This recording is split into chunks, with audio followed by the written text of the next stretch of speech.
დაბრუნდით პირდაპირ ეთერში, მოკლედ დაგვრჩა ზუსტად 15 წუთი და მე მინდა რომ თითოეულ თქვენგანს მოგცეთ თანაბარი დრო არ შეუშალოთ ხელი ერთმანეთს. აი ისევ თქვი რა მართლა გვეშველება რამე თქო. რა ნიშნულზეც ეხლა არის ქართული პოლიტიკა, გაჭედილი თუ გაჩერებული თუ იძურის, აი აქედან მერე რა ხდება, ნინო?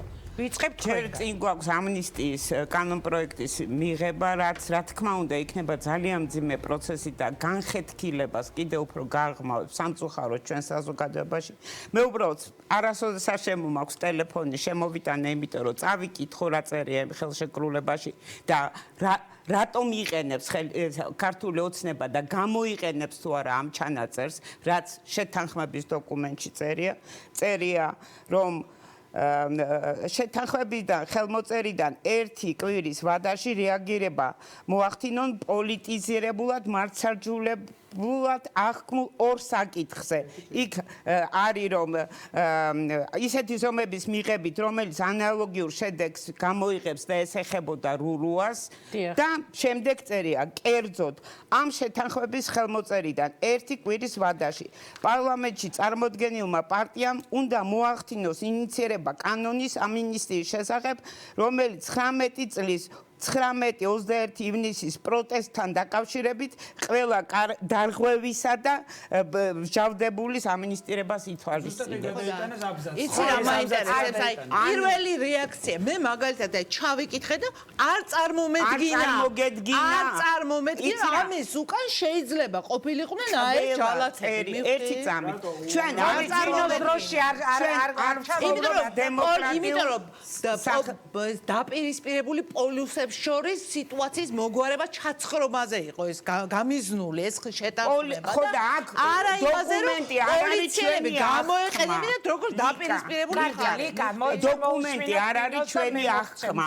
თითოეულ სიტყვას აქვს მნიშვნელობა. ქართული ოცნება არ არის დემოკრატიული ხელისუფლება, ყველამ კარგად ვიცით, დემოკრატია რო კონდეს და სამართლებრივი სახელმწიფო რო კონდეს, არც მელია იქნებოდა გადატრიალებისთვის ციხეში და საერთოდ რაზე ვილაპარაკებდით დღეს, ხო? უბრალოდ ჩემი აზრით ეს არის ძალიან მძიმე ჩანაწერი და რასაკვირველია ოცნება ამ ჩანაწერზე დაყრდნობით მოამზადეთ იმ კანონს, რომლითაც მოახდენს ყველას ამინისტირებას, მათ შორის 333 მუხლით ხდება პოლიტიკური თანამდებობის პირების ამინისტირებაც და ჩემი აზრით დიახ, როდესაც ამბობენ, რომ ჩვენ სხვა კანონს მოვამზადეთ, ამით პასუხისმგებლობას ამ დოკუმენტზე ხელმომწერი პარტიები ვერ მოიხსნიან, სწორედ იმიტომ, რომ ამ დოკუმენტზე ხელმოწერით გააკეთეს, მოახდინეს იმ პარლამენტის ლეგიტიმაცია, რომელსაც აქამდე არალეგიტიმურს ვეძახდით და მოახდინეს ქართული ოცნების იმ კანონის მიღების ლეგიტიმაცია, რომელსაც ქართული ოცნება მიიღებს გინდა ალტერნატიული კანონი შემოიტანონ ეხლა და გინდა არა. დიდი მადლობა, მაშინ გრიგოლ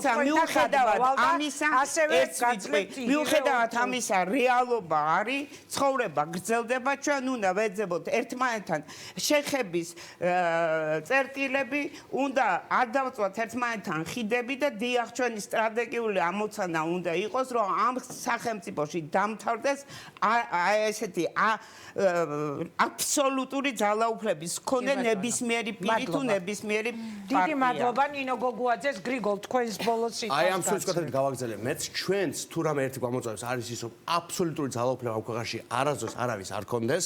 გადავდგათ მნიშვნელოვანი ნაბიჯები წინ ძალაუფლების დაყოფისკენ, კოალიციური ხელისუფლებისკენ და ისეთი სისტემური რეფორმებისკენ, რომელიც ჩვენ არ გქონია არასოდეს ამ ქვეყნის ისტორიაში. ჩვენ გადავდგით ნაბიჯი ამისკენ, ჩვენ მუშაობთ ძალიან ბევრი მნიშვნელოვანი მიმართულებით. ჩვენ ბრიუსელში ვიმუშავებთ იმის თაობაზე, ევროპარლამენტები ყოფილიყვნენ ნიკას თავდებში. ჩვენ გამოვედით იდეით, რომ გამოძიებულ იქნას ეს ძალიან ტრაგიკული მომენტი საქართველოს ისტორიაში. ჩვენ ვლაპარაკობთ იმაზე, რომ ევროპარლამენტებთან ერთად შევქმნით მონიტორინგის ჯგუფს, იმის უზრუნველსაყოფად, რომ ქართულმა ოცნებამ თავისი ხრიკებით ვერ მოახდინოს ამ ძალიან მნიშვნელოვანი ინიციატივის და ძალისხმევის მიტაცება, საუბარი მაქვს ხელშეკრულებაზე.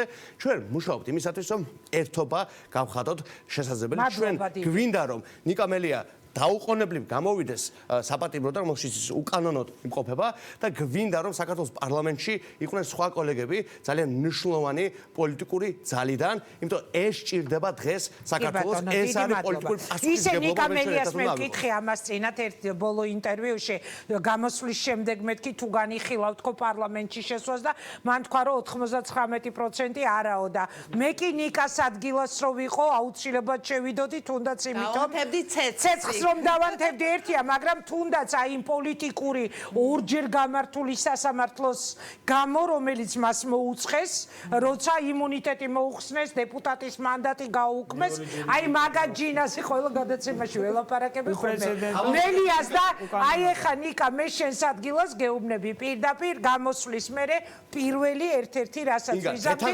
შევიდოდი იმ პარლამენტში და აი ესე ძალიან კომისიაზე მინდა აი პირდაპირ თქვა რომ ცეცხლის განდება შეიძლება იდეა ძალიან ამ კომისიას ძალიან ჭირდება ნიკამელიას და სხვა კოლეგების ნაციონალურობიდან თანამონაწილეობა.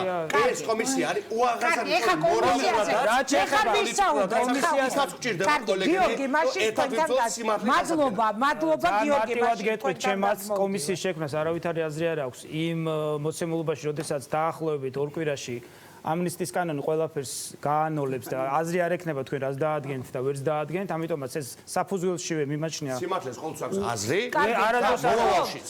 ამნისტის კანონი რომლითაც ფაქტობრივად განულდება პასუხისმგებლობის შესაძლებლობა, ხა იმ ეს ასე არ არის, მე ვისაუბროთ, ახლა დრო არ აქვს. უბრალოდ მე როგორც გეუბნებით რომ ამას აზრი არ აქვს ჩემი კომისია. ეხლა იქ არსებობს საერთაშორისო სამართალი. ამიტომ მე კარგი, ვიგოლთ ხო? სხვა დროს ვისაუბროთ, ეს ასე არ არის. კარგი, კი. ბატონო, ჩემი აზრია რომ აზრი არ აქვს. რაც შეეხება რა გვეშველებაო, ხო? ხო.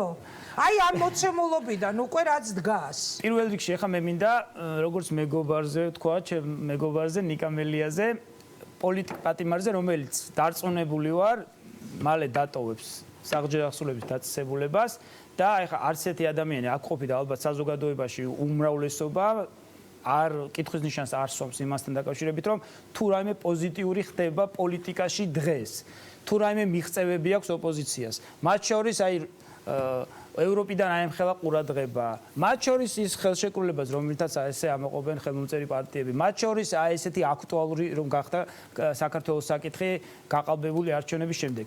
თუ რაიმე პოზიტიური ხდება ძალიან დიდი დამსახურება ნიკამელიასი მისი პრინციპული შეოვალი ბრძოლის, მისი თანმიმდევრულობის და მე არ მეგულება განსაკუთრებით ბოლო წლების განმავლობაში საქართველოს პოლიტიკოსი, რომელიც არის თანმიმდევრული, რომლის სიტყვასაც აქვს ფასი და რომელიც ვერ გატეხეს და რომელსაც ნაბიჯი უკან ვერ გადაადგმევინეს.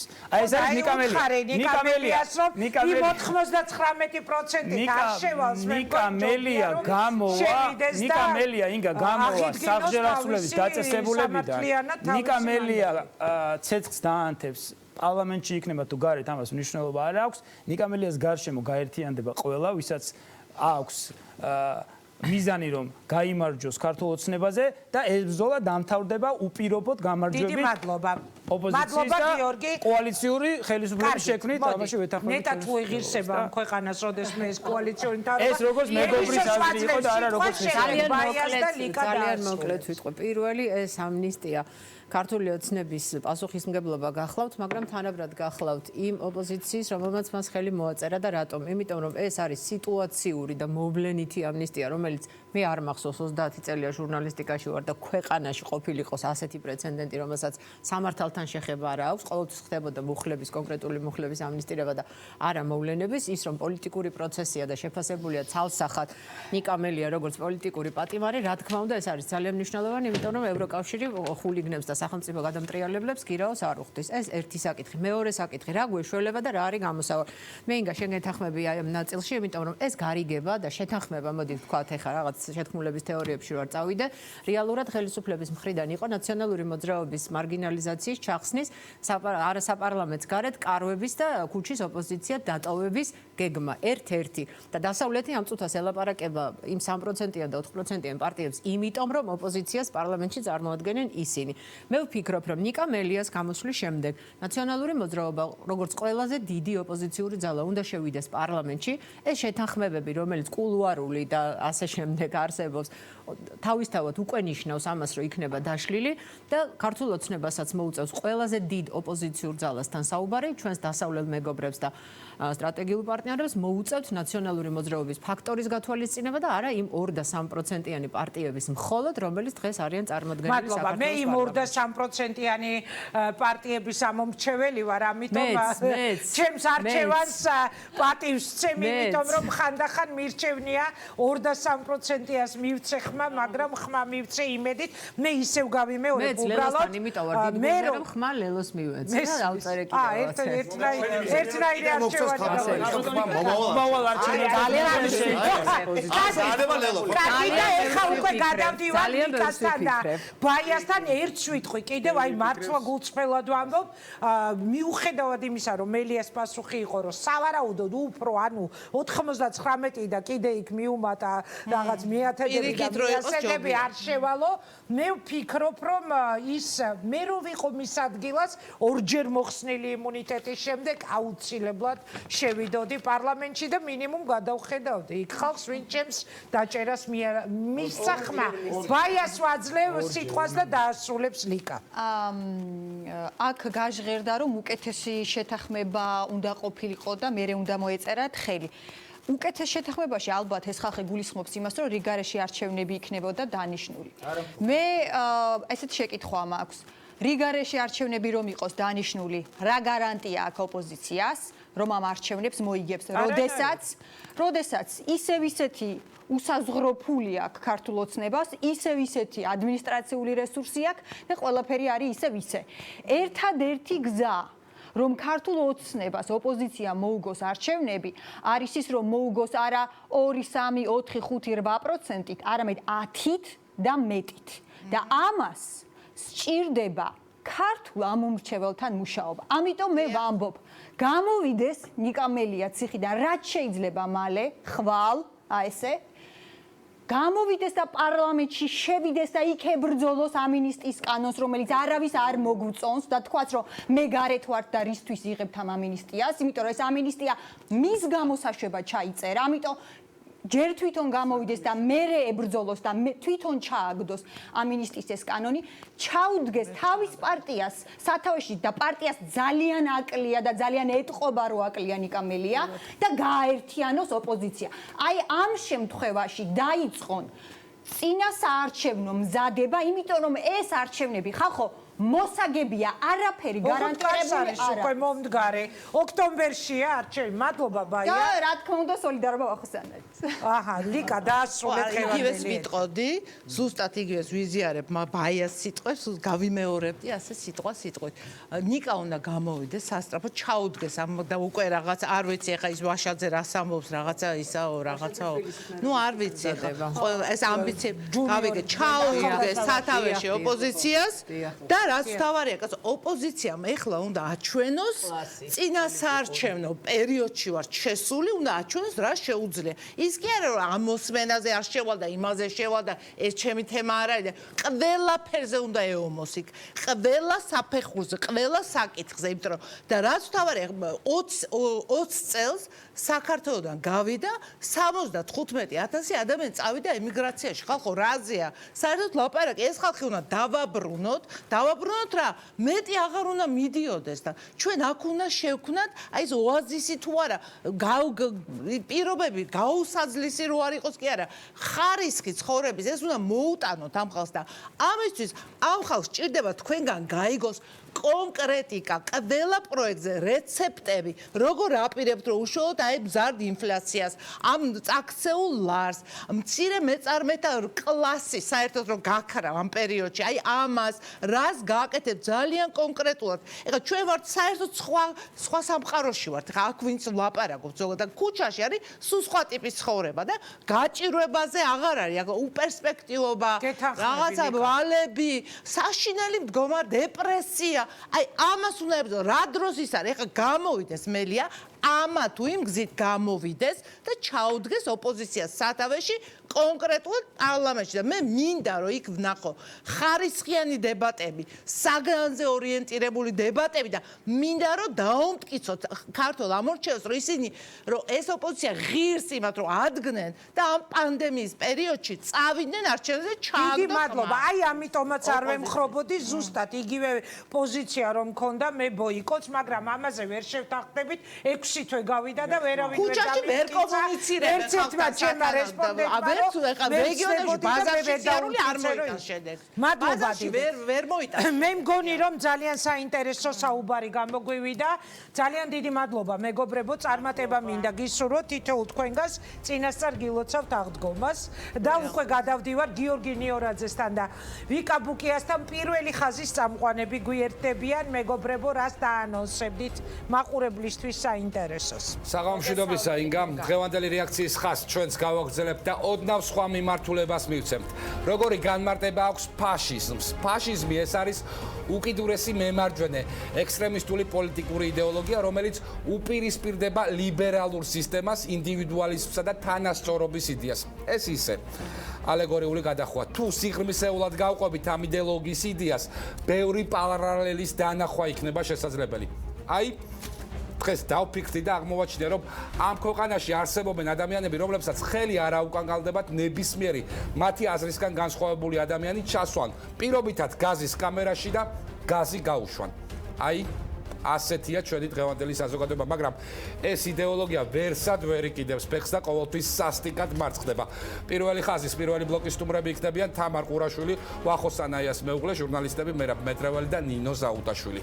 გადაცემის მეორე ნაწილს დავუთმობთ შემზარავი მკვლელობის საქმეს, რომელიც კასპში მოხდა. მოკლულია ნოდარ ღუნაშვილი. დღეს გირაოს გორის რაიონულმა სასამართლომ წინასწარი პატიმრობა შეუფარდა მოკლულის ცოლს, რომელსაც პროკურატურა დანაშაულის დაფარვაში ადანაშაულებს. ხათუნა რაზმაძე გარდაცვლილის დედა ისაუბრებს დეტალებზე და ასევე გადაცემაში მოვისმენთ დაკავებული ქალის ადვოკატის ტარიელ კაკაბაძის არგუმენტებსაც. ხვდებით ერთმანეთს რამდენიმე წუთში. მადლობა მეგობრებო, წარმატებულ ეთერს გისურვებთ. მაშასე დაელოდეთ პირველ ხაზს, მე კი გემშვიდობებით ჩვენ ერთმანეთს უკვე სამშაბათ შევხვდებით, ამიტომ წინასწარ მინდა მოგილოცოთ დამდეგი აღდგომა ყველას და გისურვოთ მშვიდობა, ჯანმრთელობა და ყველაფერი საუკეთესო. აღდგომას გილოცავთ ყველას, მათაც ვიზეც დღეს ნაწყენები, გულნათკენები თუ გაბრაზებულები ვლაპარაკობდით, ჩვენზე ვინც ესეთი შემოტევა განახორციელა და მათაც ვინც ჩვენი ერთგული მაყურებელი და ჩვენი ჟურნალისტური საქმიანობის მხარდამჭერია. მოკლედ, სრულიად საქართველოს ბედნიერი აღდგომა ნახვამდის.